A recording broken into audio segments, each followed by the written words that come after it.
Hey guys, it's me again, Orkler. What ifs? Where we last left off? Let's see. Checking. So I want to say Merry Christmas to all you guys who celebrate Christmas. If not, Happy Hanukkah, or I don't actually know when that is. Well, anyway, whichever holiday you celebrate when this comes out, I hope you guys have a lovely day that day. But this will be my Christmas gift, I guess, to you guys. This will be, I guess, also an early 3K special. What if Deku was Killer Croc? Now, I've seen like one or two of these. I think it's like 1, 2, maybe even 3 of these attempted. I've never seen one that's actually been completed through. Well, I wanted to be the first to at least try it. So anyways, I'm going to give you the premise of how the video is going to work. Deku's going to have a mutation quirk. A mutation-like quirk. So he's not going to be exactly like Killer Croc, like all the way around. He's going to have some enhanced abilities, I would say. Like, he's going to have shock absorption, that sort of thing, like similar to the Nomu. Maybe not as powerful, but you get what I'm trying to say. But he's gonna have like a form of super strength, all that kind of stuff. Now, if I should have the picture up, but I may not. So if I don't, sorry. But it's hard to decide like which Killer Croc to go with, personally, with how I think it is. But I think I should should have a pretty nice one. So I'm gonna cut to the story pretty much, and I hope you guys will enjoy this. So we start with Inko and Hizashi. No, Inko really doesn't. Inko and Hizashi, let's just say, relationship at the moment isn't doing all that great. There's been fighting, yelling, screaming at one another. And even though Inko is pregnant, things sort of calm down, like after a little bit, like they found, oh, she's pregnant. Hizashi and her sort of freaked out after a little while, wondering, what are we gonna do? What are we gonna do? Because Inko and Hizashi have felt like this relationship has been going downhill for a little while, so they were planning on splitting up. Then they hear about a kid. Hizashi, he thinks that if this is his kid, he'll stay. But if not, like at the first sign that the kid isn't his, he's out of there.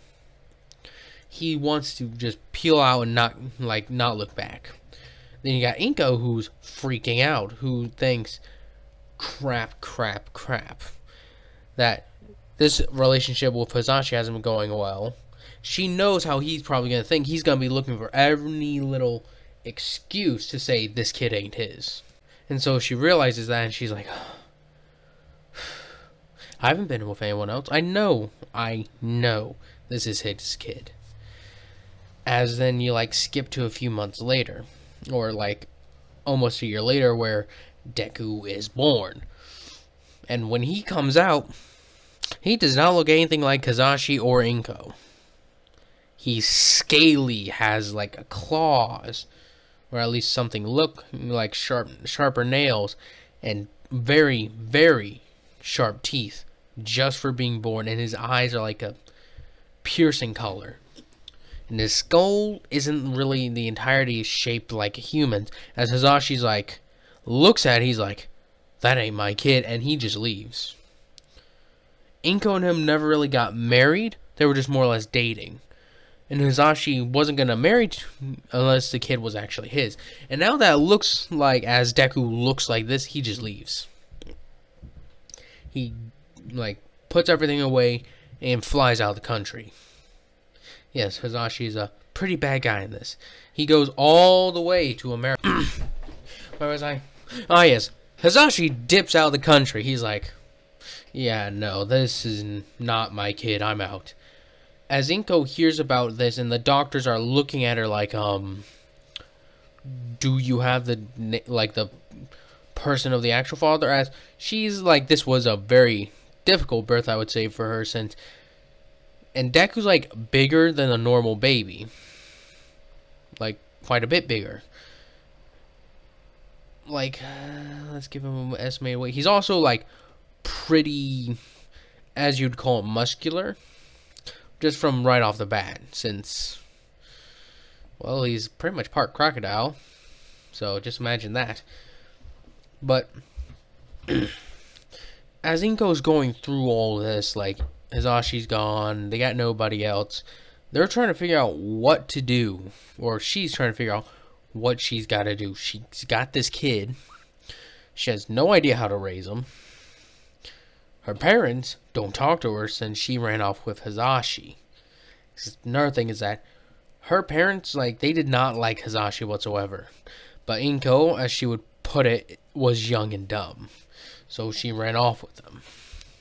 She then came to regret not listening to her parents, because now she's pretty much homeless, since Hisashi, like, just pulled everything out. Like, he was the one making most of the money and all that, so he's pulled out. He's just like, I'm done. So Inko is essentially homeless, no money. She's thinking to herself, how in the world is she going to take care of a kid? She thinks she can't. There's no real way for her to take care of this baby by herself. So she does the best thing she can. Drops him off at an orphanage. Late at night, she just goes on and drops the kid off. Now, you guys may be thinking, where I think it's Mitsuki and Inko have known each other since they were like kids. Well, I'm going to say they reconnect later on in the future, where, like, I think it would be like when Bakugo and Deku, like, get into, like, the kindergarten. And so with that, Deku is, like, put in an orphanage because that's the only thing Inko could think to do. As when Deku's left at the doorstep, he's just like I would just say it's a church somewhat, since that's the main thing when it comes to orphanages, is that it's like run by nuns or something like that. Deku is like dropped off, and the nun, like the first nun to come and look at him, are like, as they like pull back his like little baby coverings, like his little thing he's wrapped up in, she pulls it back and looks at him. She's like, oh my god. She sees the piercing yellow eyes and the very, very scaly arms as they reach out to go grab her. She's like, what the fuck? Like, by Mary and Joseph, what is this? As then she gets a closer look, and she just like, it's a baby. Who in the right mind would just... As she just scoops the basket up, she's looking at, she's like looking around. As we'll call her Sister Josephine for now. Whereas I'll just refer to her as Josephine. Josephine's looking at this kid, and she's like, so another one was left behind, little lamb.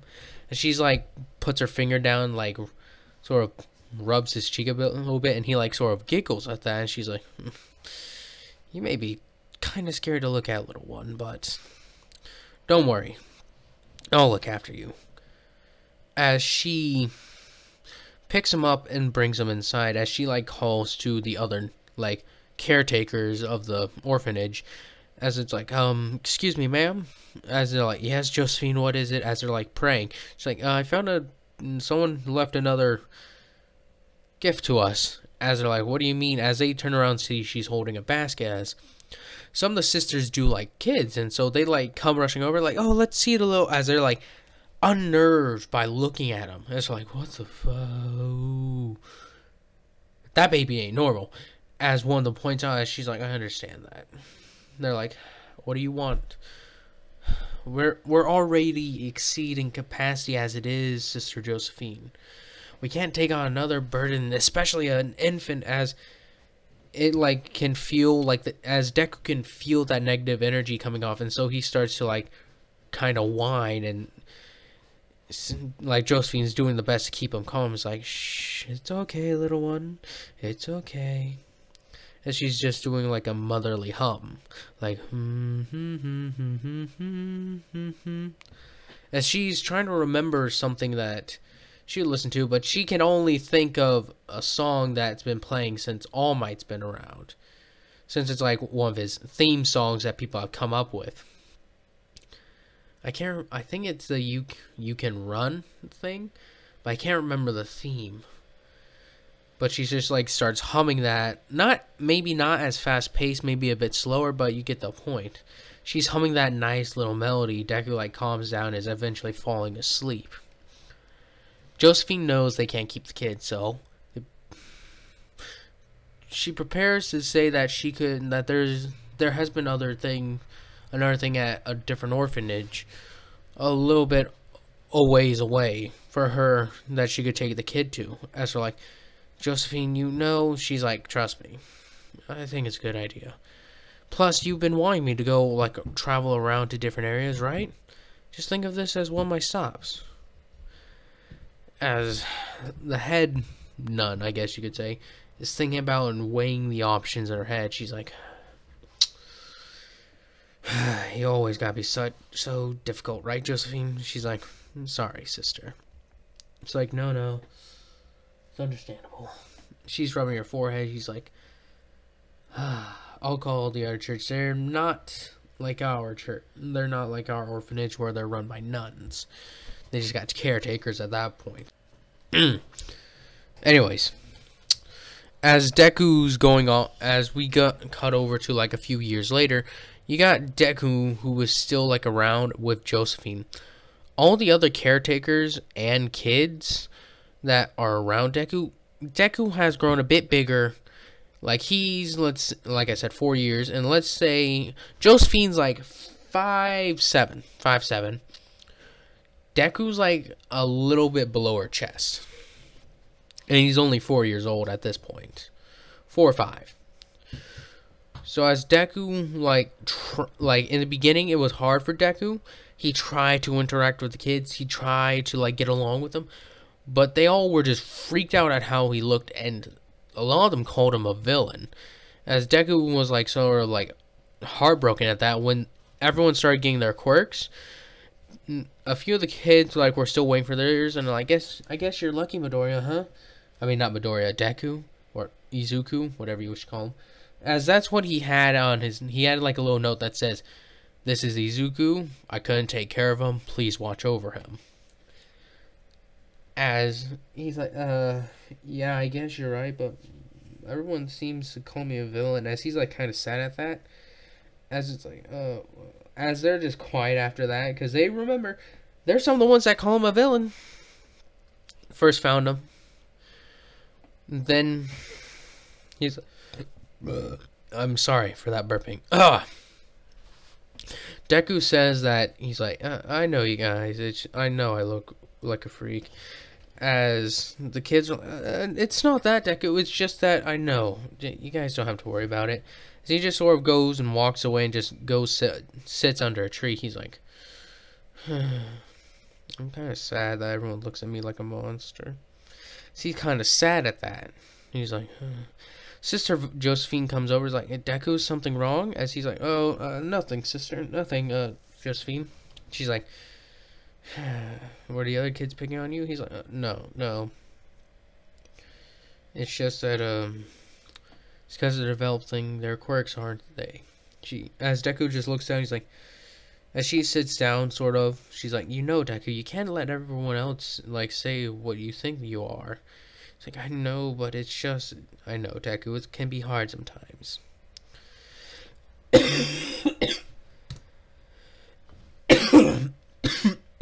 Sorry about that. I had like a bit of a cold. But aside from that, as Deku understands that he should be like thinking about himself when it comes to this, and he listens to her for the most part, but it's still that thing in the back of his mind. Then one day when the kids are out and about like exploring, And this is after like another couple of years where Deku has somewhat had to repeat the process multiple times. Where since he pretty much just started going with Josephine anytime they really moved around, because she saw it as a way of like getting Deku to meet more people, so that way he won't be awkward and shy. Since even though Deku's like very big and intimidating, he's kind of shy for the most part, since he knows that how he looks intimidates a lot of people, so he's very self-conscious about that. But then one day, as Deku and them are going on a trip with Josephine and she's having all this fun and such, Deku's like happy, like, and helping her like keep the kids in line somewhat. They don't run off. As when Deku's like helping like a couple of kids at the back of the line who are having an argument, a couple of kids up front like run off, and Josephine sees that there's a truck coming in. Well, Truck-kun wants blood, and so she jumps in the way and gets the kids out of the way. As then Deku turns around and sees her as she's has like pushed the kids out of the, like grabbed the kids and like pushed them out of the way. She like turns back to look at the other kids. As Deku sees this, as it happens in slow motion, she looks at Deku right in the eyes, and then boom! There's a sound of crashing, screeching, and screaming. As Deku saw this happen in his front of his very eyes, he's like, no. And so Deku pretty much screams and runs over to go check where's he. Like, the kids are like wondering why to go peek around, and Deku's like, keep your eyes. As he's like, his breath is shaky and quivering like forward. As he can feel it in his throat, he's like, no. As he looks over and sees where she landed, it's not a pretty sight. Deku can see where, he can see the like the trail from where she skidded. You can see like bits and pieces of like flesh and such as she looks over and just sees that she's this crumpled mess now. As Deku just sort of falls on his knees and just starts crying. And this isn't like a very silent crying. This is like full on sobbing.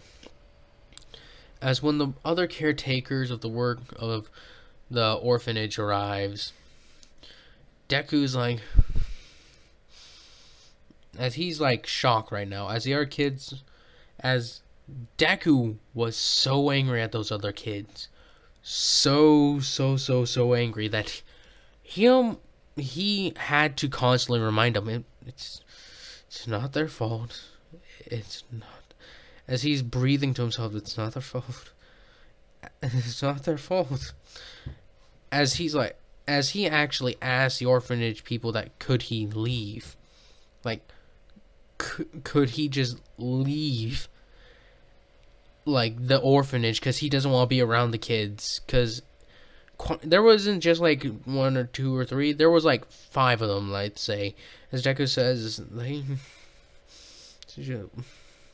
as they're like, okay kid, don't worry, as they think about it and they're like, a lot of the orphanages are out of your back, what? And then they think about the foster home. I think those are a thing in Japan. I'm not entirely sure. And I need to do more research about some of these things. I'm gonna wing it though. Let's say there is. They have a foster home in Japan where he goes to, and well, let's just say the kids here aren't exactly the best. Let's say he's around 8 when he gets here. And Deku's around 8 or 9 when he gets there. As the kids there are all pretty much obsessed with quirks in a way. Not the good way, like think they define who you are. And so Deku goes there and the kids bully him, berate him, and like speak down to him. And since he looks like an animal, they often throw pieces of meat and try to keep him off from eating at the table. Deku, every time he has one of those comments, he feels it deep inside of himself. He's like,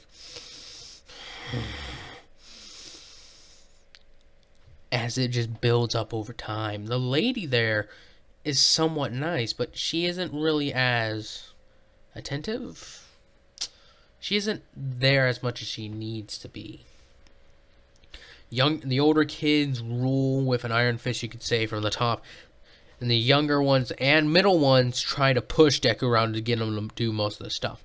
A lot of time when he refuses, he gets hit and beaten down. As he tries to hold on to what Sister Josephine taught him, she's like, love. As she actually did introduce him to, like, Christianity, let's say. That's, like, what she taught him to, like, God is here for you and God is there to shepherd you and protect you and all the stuff that comes along with it. As he tried to follow this, as he's like, God is with me, he's with Josephine, he's going with me. As he has his cross that he got from Josephine. As when it comes to one night, Deku's looking for his cross because he's forgotten it. As in one of the kids, he has a quirk that allows him to, like, superheat his hands. As well. One day when Deku's walking home from school, everybody's looking at him. Not looking at him, but everybody is there. As, let's say, he's around 11 at this point. As Deku's dealing with all the pretty much bull crap that's been thrown at him. One of the kid, he's like looking around his locker. He's like, where is it? As he's searching around, as he's still massive at this. Let's say he's around the size of Mary at this point. Maybe a bit taller than Mary. And he's only 13. Let's say, yeah, I think I said 11 actually. 11 or 12. He knows, he's like, where? As he's looking all around, he's like, where did it go? As he's freaking out, he's like, almost livid. He's like, where'd it go? As he thinks, he's like, oh. As he slams his locker shut, he goes marching out to the courtyard. He's like, where did you guys take it? Where'd you put it? As like a couple of them, as the one who was like the leader of the little group, and he's like, let's say 6 to 17. So, this, as he shakes it around, as Deku's like growls and almost snaps, and he comes like walking forward, like, no, this, I think I like this. I want to give this to my girlfriend. And Deku's like, that ain't yours to give. As the girlfriend's like right there with him, as she's like, oh, it's so pretty, but not my style. What, you can do something with it, babe, right? He's like, you know what? I've been looking for practice. As he melts it right in front of Deku's eyes, as Deku eyes widen, as something in him just snaps. He's like, oh well. As he throws it to Deku's feet, he looks at it, looks up, looks at his crumpled, melted cross. As he scoops it up, oh, poor baby, little cross broke. And Deku just looks up, and his irises just go almost so small that you can't even see them, and just lunges. He runs at them and bites and claws. The first kid to get in his way has this weird, somewhat a minor strength enhancing quirk. So he just tries to punch Deku. Deku bites into his arm and snaps it, as he just lifts him up and throws him.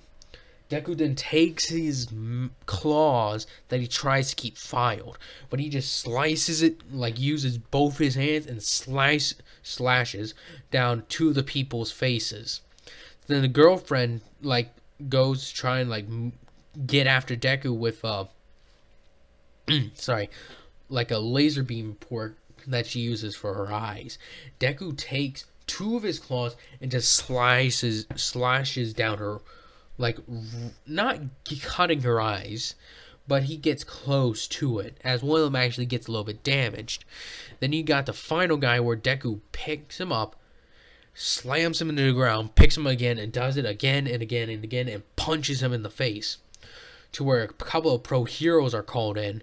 They're like, stop, villain! And this Deku's like growling, snapping, and just takes the one boy who melted down his Josephine's cross and throws it at the hero. As they're like, check on the kids, Jesus, look at them.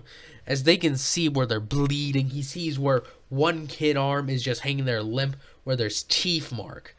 It's like, this guy must be a real freaking savage. Everyone on, we're gonna need a lot of people on this. As Deku's running down the alleyways, as he gets down to a bridge and he's like, he's looking as he rips open the sewer lid and just gets down there. As he just crawls down there and is hiding, he's like, as he's looking down at this cross he has, he can somewhat hear something sloshing around, but he doesn't care to listen for it. As he's like, as he's looking down in this thing in his hands, he's like, I'm sorry, Josephine. As he's like, I couldn't. As a weird villain made of slime and sludge comes around, it's like, what are you doing here, kid? As Deku's like, as then they hear Hero's like, I think he went this way. As the guy takes a closer look at Deku and sees the blood coming down his mouth and his claws, he's like, huh. So what'd you do? Has it got something to do with that middle ball? He's like, Deku's like, this was mine and a couple of people took it from a dear sister, a friend that I lost. As he's somewhat holding back his tears, as his sludge villain is like, and yes, that's who it is. He's like, huh, really now? So he's looking at Deku's like, strong body. Nobody useful. As then he's looking at Deku, as Deku's just like, as he's like, calm down, kid. As sludge villain like deactivates his quirk, as he just returns to his normal human form, you could say. As he's like, just explain to me what happened, kid, little by little. As he's like, oh, okay. So as Deku explains what has happened to him through his life, he talks about how he was abandoned at birth, left at an orphanage, and that Sister Josephine took care of him, and explained that this is what this cross was, is that was all this was all that he had left of her. As the sludge villain's like, huh, called a villain since birth, or at least damn near to it. Poor kid. As he flicks, as he's like, well, kid, you obviously can't stay here and you can't go home. So what are you planning on doing? As he's like, I don't know. He's like, well, you gotta have some plan. You can't just live in the sewers the rest of your life now, can you? As Deku's like, I guess I can't. He's like, even though you're part crocodile or alligator, whichever it is. He's like, all right, kid. As he slings a hand over an arm over Deku's shoulder, he's like, all right, kid. You know what? How about I take you under my wing? Yes, he's like, what? He's like, I'm gonna be honest with you, kid. I'm not an honest man. I'm a villain, as they call it. But with you, we can do some pretty decent things together, I would say. He's like, what do you mean decent? He's like, well, we can make a bit of money.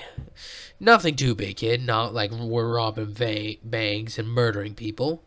We're just gonna be, you know. Well, the guy... Sorry, my nose is clogged. As this guy is like 18, I would say. He's like around 18, just turned. And he's like, you know, kid, I know how you feel. He's like, what? He's like, just got kicked out of my parents' house, huh? He's like, what do you mean? He's like, well, let's just say, oh, they did not like my extracurricular activities, you could say. He's like, what do you mean? He's like, well, you know, bit of gang,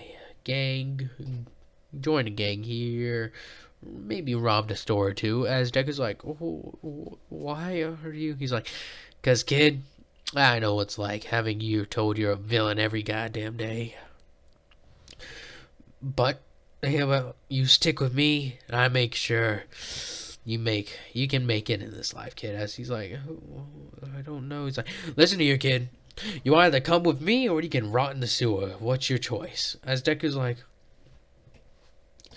as the sludge villain just starts walking away, as Deku's like, oh, as he's like still that timid kid, he comes running after him. He's like, all right, kid. Step one, what's your name? He's like, oh, it's Izuku. He's like, nah, no.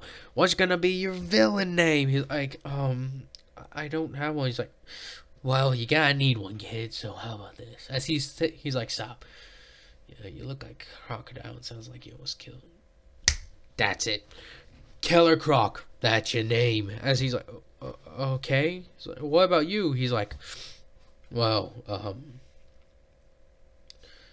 well, what do you think, kid? As Deku's like, well, you're Sludge and you're villain, the Sludge villain. He's like, oh, we'll go with it for now. Just call me Sludge for now. Yes, sir. And knowing this, sir, crap. I ain't that old. Ain't that much older than you. All right, Sludge. He's like, now come on, kid. Let's go show you to the gang. As that's where I'm gonna be ending this one off at. I hope you guys have enjoyed this. Hope you guys continue to enjoy this, and I hope you guys have a Merry Christmas, Happy Hanukkah, whatever you guys are celebrating. You guys.